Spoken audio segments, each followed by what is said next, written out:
গর্ভাবস্থায় আয়রন ও ক্যালসিয়ামের ট্যাবলেট খাওয়া কি এমন জরুরি? এমন যারা মনে করেন তারা ভিডিওটি কন্টিনিউ করবেন। অনেকেই আছেন মাঝে মধ্যেই আয়রন ও ক্যালসিয়ামের ট্যাবলেট বাদ দিচ্ছেন, তাদের জন্য এই ভিডিওটি জরুরি। এছাড়াও নিয়মিত যারা আয়রন বা ক্যালসিয়ামের ট্যাবলেট খাচ্ছেন তারাও দেখে নেবেন যে আয়রন বা ক্যালসিয়ামের ট্যাবলেট খাওয়ার ফলে আপনি আপনার সন্তানের কি উপকার করছেন। আয়রন বা ক্যালসিয়ামের ট্যাবলেট ডক্টরেরা এমনি আপনাকে প্রেসক্রাইব করে থাকে না, এর বিশেষ কিছু কারণ রয়েছে। আজকের ভিডিওর মাধ্যমে জানাবো গর্ভাবস্থায় আয়রন বা ক্যালসিয়াম গ্রহণের প্রয়োজনীয়তা কি। যদি আপনি এটিকে মিস করেন বা একেবারে না খান তাহলে বাচ্চার কি ক্ষতি হতে পারে, আয়রন বা ক্যালসিয়াম গ্রহণ করলে কি ক্ষতি হতে পারে এবং এটি গ্রহণের সঠিক নিয়ম কি, সবকিছুই জানতে পূর্ণ ভিডিওতে আমার সাথে থাকতে হবে। Hello মামিজ, daddy's and all my lovely viewers, সকলের কাছে অনুরোধ থাকবে আপনারা যারা আজকে এই চ্যানেলে নতুন তারা অবশ্যই মা ও শিশু স্বাস্থ্য বিষয়ক এমন উপকারী ভিডিওগুলো পেতে চ্যানেলটি সাবস্ক্রাইব করে পাশে থাকা বেল আইকনটি ক্লিক করে অল নোটিফিকেশনে ক্লিক করে দেবেন। এতে করে ভিডিও আপলোড করার সাথে নোটিফিকেশন আপনাদের কাছে পৌঁছে যাবে। আপনারা আমাদের Facebook page health Bangla beauty follow করুন। প্রথমে বলছি আয়রনের কথা। গর্ভাবস্থায় মায়ের শরীরে অতিরিক্ত পুষ্টি এবং শক্তির প্রয়োজন হয় গর্ভে শিশুর বিকাশের জন্য। অধিকাংশ সময় দেখা যায় গর্ভে শিশুরা আয়রনের অভাবজনিত সমস্যায় ভুগছে। গর্ভাবস্থায় একজন মায়ের শরীরে বেশি পরিমাণে রক্ত উৎপাদন করার জন্য আয়রনের দরকার পড়ে। তবে মা যদি অল্প পরিমাণে রক্ত উৎপাদন করেন সেক্ষেত্রে বাইরে থেকে আয়রন সাপ্লিমেন্টারি দেওয়া হয়। অধিকাংশ ক্ষেত্রে গর্ভাবস্থায় মায়ের হিমোগ্লোবিনের পরিমাণ কম থাকে। এক্ষেত্রে চিকিৎসক কতটুকু এবং কি পরিমাণে আয়রন দেবেন তা নিশ্চিত করে থাকেন। অনেকে আবার নিজেরা বুদ্ধি করে এই ধরনের আয়রনের ওষুধ খান না বা চিকিৎসকের কাছে কখনো জানি না। গর্ভাবস্থায় স্বয়ংক্রিয়ভাবে রক্ত তৈরিতে বাধা আসে বলেই কিন্তু আপনাকে বাহ্যিকভাবে আয়রন দেওয়ার প্রয়োজন পড়ে। চিকিৎসকেরা জানান সুষম ডায়েটের মাধ্যমে যে আয়রন আপনি গ্রহণ করছেন তা গর্ভাবস্থায় একেবারে উপযুক্ত নয়, বাহ্যিকভাবে কিছু আয়রনের দরকার পড়ে থাকে। গর্ভাবস্থায় আয়রনের প্রয়োজনীয়তাগুলো কি চলুন জেনে নিই। আয়রন হিমোগ্লোবিন তৈরিতে অনেক বেশি সহায়ক। এটি গর্ভবতী মায়ের শরীরে প্রয়োজনীয় হিমোগ্লোবিন তৈরি করে, যার ফলে দেহে রক্ত বাড়ে। আয়রন মায়োগ্লোবিন তৈরিতে সহায়ক ভূমিকা পালন করে থাকে। মায়োগ্লোবিন হচ্ছে একটি প্রোটিন যা মাংসপেশিতে অক্সিজেন সরবরাহ করে। শরীরের ইমিউন সিস্টেমকে ঠিক রাখতে সাহায্য করে আয়রন। গর্ভকালীন সময় শরীরের পরিবর্তনের সাথে খাপ খাইয়ে নিতে এটি আপনাকে খুব বেশি সাহায্য করবে। এছাড়াও শিশুর শরীরে পর্যাপ্ত পরিমাণে রক্ত ও খাদ্য সরবরাহ করতে সাহায্য করবে। পাশাপাশি এটি শিশুর শরীরে অক্সিজেনও সাপ্লাই করবে, যার ফলে শিশুর ওজন বাড়বে এবং শিশুর বৃদ্ধি স্বাভাবিকভাবে হবে। শিশুর অঙ্গগুলোর বিকাশ সঠিকভাবে হতে পারবে। একজন নারী শরীরে আয়রনের চাহিদা প্রচুর। প্রতিদিন প্রায় 27 মিলিগ্রাম আয়রনের প্রয়োজন পড়ে তার।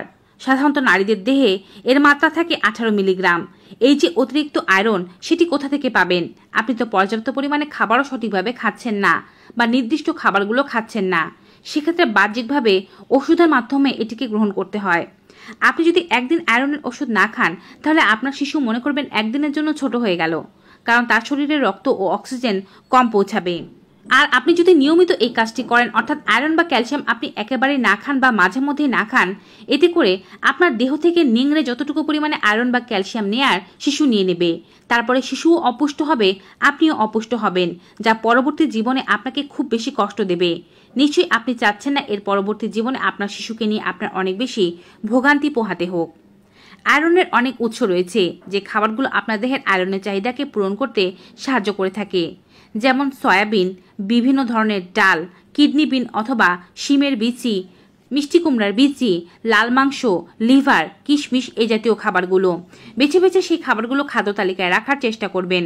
সবজির মধ্যে রয়েছে বিভিন্ন ধরনের সবজি, যেমন বিটরুট, লাল শাক, কচু শাক, কাঁচা কলা ইত্যাদি। মনে রাখার মতো কিছু বিষয় রয়েছে। আয়রন খাওয়ার পর আপনার কিছু অসুবিধা হতে পারে, যেমন আয়রন খাওয়ার পর অনেকেরই প্রস্রাব গাঢ় রঙের হয়ে যায় এবং প্রস্রাবের রং পরিবর্তন হয়ে যায়। মলের রঙও কালচে অথবা সবুজ দেখা দিতে পারে।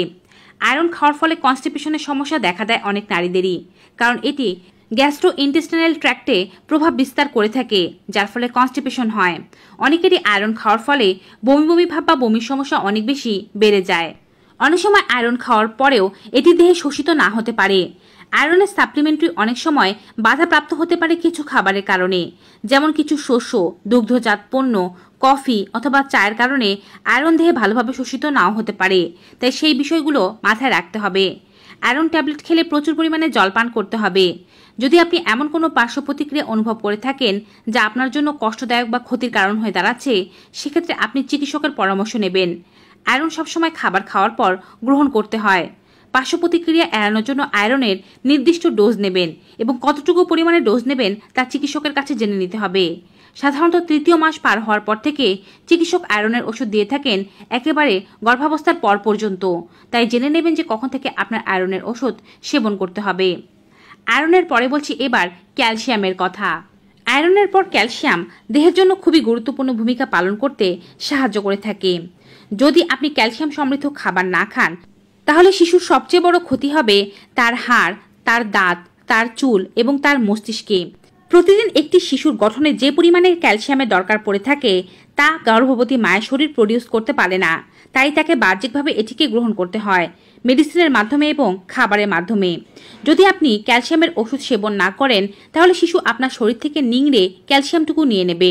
পরবর্তীতে শিশু আর কোনো ক্যালসিয়াম পাবে না, যার ফলে শিশু হবে অপুষ্ট এবং দুর্বল। শিশুর হাড় কখনোই সঠিকভাবে গঠন হতে পারবে না এবং পরবর্তী জীবনে মায়ের ক্যালসিয়ামের অভাব এবং শরীরে ব্যথা হওয়া খুবই স্বাভাবিক ঘটনা।